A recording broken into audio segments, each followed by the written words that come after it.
नमस्कार दोस्तों, कैसे हो आप सभी? उम्मीद है कि अच्छे होंगे। तो बेसिकली आपका स्वागत है मेरे चैनल पे। तो स्टार्ट करते हैं फिर। गोल्ड पे बात करेंगे, ठीक है? थोड़ा बहुत डीएक्सआई पे बात करेंगे और थोड़ा बहुत न्यूज़ वगैरह देखेंगे, ठीक है? तो गोल्ड करीबन 2009 तक गया, ठीक है? जो वीकली हाई है। तो 3 हफ्ते से गोल्ड हाई पे चल रहा है, ठीक है? न्यूज़ कुछ नहीं है मंडे को। तो मंडे को मार्केट टेक्निकली मूव करेगा, ठीक है? थोड़ा डीएक्सआई को देख लेते हैं। डीएक्सआई भी एक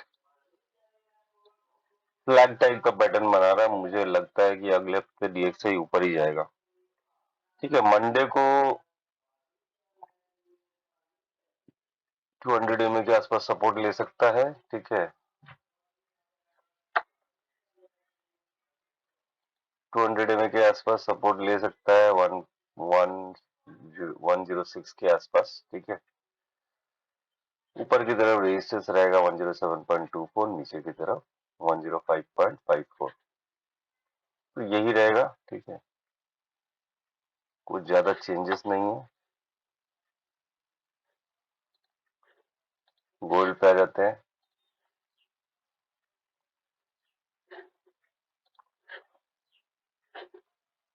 देखिए, गोल्ड को अगर हम 4 घंटे के टाइम फ्रेम में देखेंगे तो ऑलमोस्ट ओवरबॉट है, ठीक है? डेली टाइम फ्रेम में देखेंगे गोल्ड को तो ओवरबॉट है, ठीक है? इसको नीचे आना चाहिए। नीचे ऐसा तो आएगा नहीं, क्योंकि न्यूज कुछ और बोल रहा है। न्यूज में क्या है? Gold breaks above 2000। Gold rose above 2000 an ounce on Friday and booked the third straight weekly gain as geopolitical uncertainties in the Middle East provided support to the metal, ठीक है? Israeli forces tracked their largest ground attack in Gaza so far in this war with Hamas over with Hamas overnight, despite ongoing diplomatic efforts to delay an expected full ground invasion. Meanwhile, gold advance was capped by further evidence that the US economy stayed resilient, which reinforces the higher higher for longer view on the interest rate, ठीक है? Interest rate बढ़ता रहेगा, ठीक है? तो resilient है gold का जो इकोनॉमी है। अच्छे नंबर्स दे रहा है US. The US economy expanded at the fastest pace in nearly 2 years in the third quarter, defying forecast of defying forecast मतलब जो फोरकास्ट था रिसेशन का उसको डिफाई कर रहा है, मतलब इनवेलिडेट कर रहा है। सब बोल रहे थे रिसेशन आएगा, रिसेशन आएगा, रिसेशन आएगा, 2007 के बाद एक रिसेशन आना चाहिए, लेकिन इस चीज को ओवर रूल कर रहा है, मतलब इनवेलिडेट कर रहा है, ठीक है? यूएस उनका इकोनॉमी एज पर डेटा तगड़ा है। Elsewhere, the European Central Bank broke a 15-month streak of hikes, leaving its key rate unchanged after a batch of weak PMI readings. तो समझ में आ गया होगा, मिडिल ईस्ट का टेंशन की वजह से गोल्ड जैसे ही न्यूज आता है वॉर, थोड़ा वॉर होगा, थोड़ा मिसाइल स्ट्राइक हो गया तो गोल्ड भागने लग जाता है ऊपर, है ना? सेंटिमेंट थोड़ा चेक कर लेते हैं गोल्ड का सेंटिमेंट क्या है? 68% शॉर्ट है, 32% लॉन्ग है। अब देखिए 68% शॉर्ट कहाँ से? 1917 से लोगों ने शॉर्ट करके रखा हुआ है। ये रिटेल इन्वेस्टर है, ठीक है? हमारे जैसे छोटे मोटे रिटेल इन्वेस्टर 1917 से शॉर्ट कर रखा है, अभी होल्ड करके रखा हुआ है ऐसे। 1974 से लोगों ने लॉन्ग करके रखा है। जो 1974 से लॉन्ग में है वो तो फायदे में है। लॉन्ग साइड तो ठीक लग रहा है कि, लेकिन शॉर्ट साइड सही नहीं है।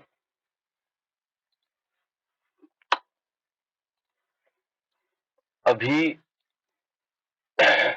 जियोपॉलिटिकल सिचुएशन की वजह से गोल्ड ऊपर जा रहा है, तो देखेंगे मंडे को हमारा स्ट्रेटजी क्या होना चाहिए।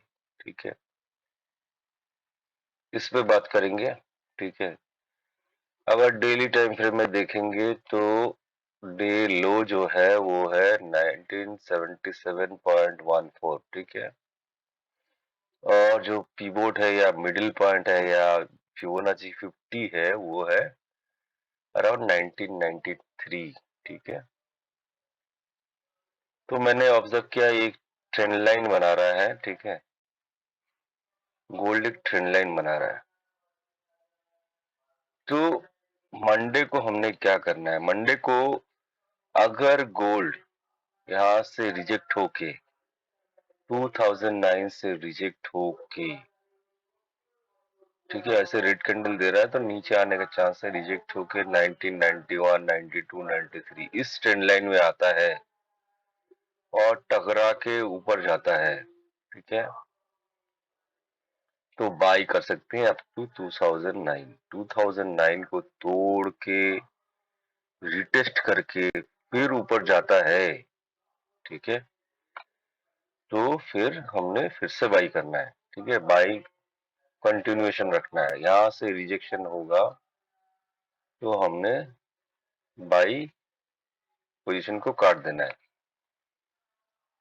2021 का इमीडिएट टारगेट है, माइनर रेजिस्टेंस है। ठीक है, वैसे तो जाना चाहिए 2050 के आसपास, ऑल टाइम हाई के आसपास जाना चाहिए, लेकिन ऑल टाइम हाई के आसपास इतनी जल्दी नहीं जाएगा।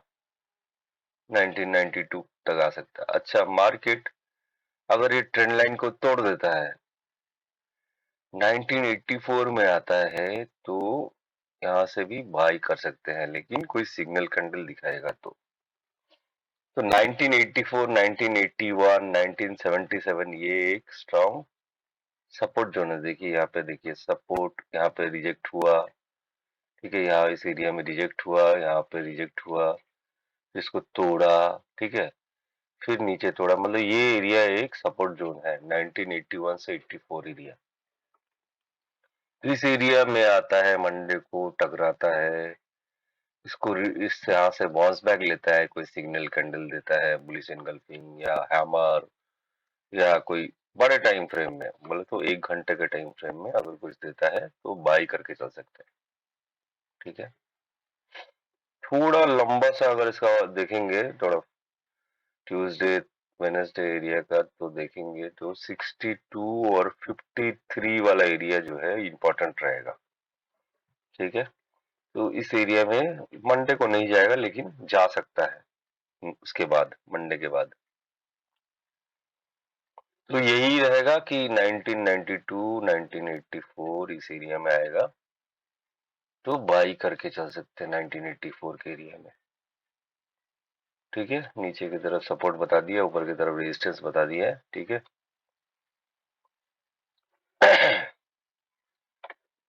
थोड़ा सा चिंगारी भड़का, गोल्ड एकदम ऑल टाइम हाई को तोड़ देगा। ठीक है, तो उसका ध्यान रखना है। अच्छा, ये मंडे के लिए ही है, ये जितना ये जो स्ट्रेटजी है सिर्फ मंडे का है। मंडे को अगर मंडे के बाद ट्यूसडे के लिए ये स्ट्रेटजी नहीं है, और न्यूज टाइम के लिए तो ये स्ट्रेटजी बिल्कुल नहीं है। ठीक है, क्योंकि मुझे लग रहा है कि गोल्ड को 1950 एरिया में आना चाहिए। ठीक है, इसको एक करेक्शन लेना चाहिए मेरे हिसाब से, तो उसका वेट कर सकते हैं। अदरवाइज स्कैल्पिंग करना है तो 1992, 1984 इस एरिया से स्कैल्पिंग करिए, बड़े टाइम फ्रेम में, 1 घंटे के टाइम फ्रेम में, 4 घंटे के टाइम फ्रेम में। ठीक है जी, तो यही था गोल्ड का आउटलुक। डीएक्सआई को भी एक बार डीएक्सआई का देख लिया है। यूएसडी जेपीवाई का एक स्ट्रेटजी बनाया मैंने, तो उसको भी देख लेते हैं एक बार। यूएसडी जेपीवाई मंडे को अगर 1940 सॉरी 149.93 से टकरा के नीचे आने लगता है तो दोबारा शॉर्ट कर सकते हैं। लेकिन अगर 149 को तोड़ता है ऊपर की तरफ और रिटेस्ट करके ऊपर जाता है तो 149.93 के ऊपर अगर जाता है यूएसडी जेपीवाई तो शॉर्ट नहीं कर सकते हैं। ओवरऑल इसमें मैं शॉर्ट ही कर रहा हूँ, जहां पे भी मेरे को मौका मिल रहा है शॉर्ट कर रहा हूँ। है तो अप ट्रेंड में, लेकिन ऑलमोस्ट ये 52 का इसका हाई है, 152 का। तो मैं इस एरिया में रिस्क लेना नहीं चाहता हूँ, मैं शॉर्ट साइड में ही रहता हूँ इसमें नॉर्मली। शॉर्ट अपॉर्चुनिटी खोजता रहता हूँ। तो 149.93 एरिया से अगर नीचे की तरफ घूमेगा तो फिर से शॉर्ट कर सकते हैं। ठीक है, एक अच्छा खासा इसमें पुलबैक आना चाहिए, आया नहीं है। ठीक है, मैं अगर बोलूं तो करीबन 50% का एटलीस्ट करेक्शन होना चाहिए इस लेग का। ये जो लेग बनाया है, ये जो लेग बना है इसका 50% करेक्शन होना चाहिए। लेकिन हो सकता है कि ऊपर की तरफ एक वो ले, ठीक है, ऊपर की तरफ एक बाउंस बैक ले। ठीक है, 152 के आसपास, 151 के आसपास, इस एरिया के आसपास, उसके बाद ये नीचे आया। ठीक है, तो यही था आज के लिए। ठीक है, उम्मीद है कि आपको वीडियो अच्छा लगा होगा। तो थैंक यू वेरी मच, धन्यवाद, जय हिंद।